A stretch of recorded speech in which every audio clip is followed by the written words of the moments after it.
measuring the other heavy metals like lead, but measuring another heavy metal like mercury, I think those are challenges. So what would want the governments here to do, or the public institutions and the private ones, to please get the right machines that are able to take measurements in air, in water, and in land, and even in products, such that, because that has been a key challenge. We do not have an equipment to measure that. So how much will you know you have? You don't.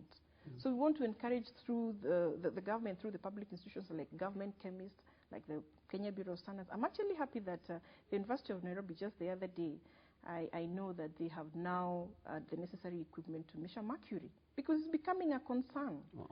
So we want the private institutions and the public institutions to give us machines that can give us data, because the data we have is really scarce and really sparsely spread. Yeah. Now, looking at it from the point of monitoring, again, if you were to put structures like that, and if all institutions and all the players were to come in, like the way Nairobi University is coming in, I think most people will be coming with a big hammer and saying, we want to stop all these guys who are bringing products that are that have mercury into the market. But what if we were to do something today or tomorrow?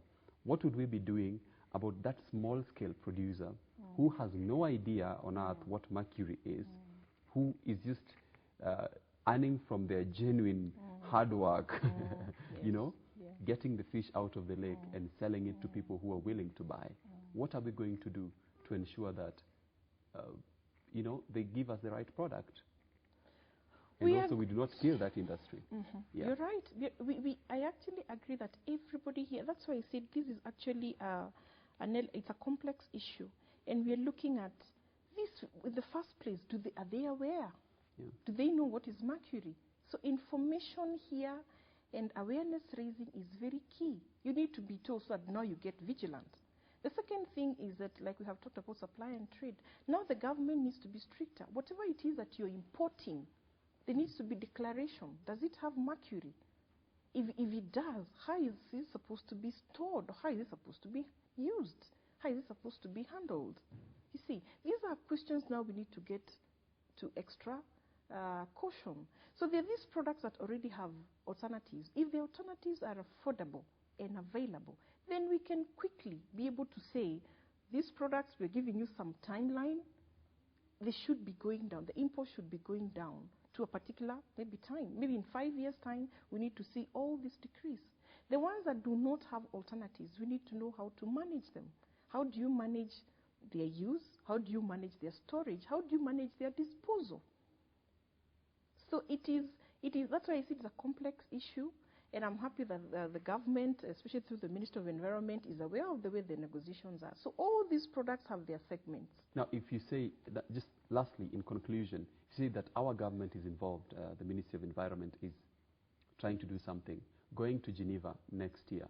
What, as a country, forget about the world, of course, we'll be signing something. As a country, what are some of those issues that we will be going to address immediately, fresh from Geneva? Okay. What is the first assignment on the table? Is it Migori or is it the everywhere? first assignment is going to be a face down. A face down means you are reducing. It's a deliberate reduction measure. If you're going to import 100, then they have to be 75, they have to be 50.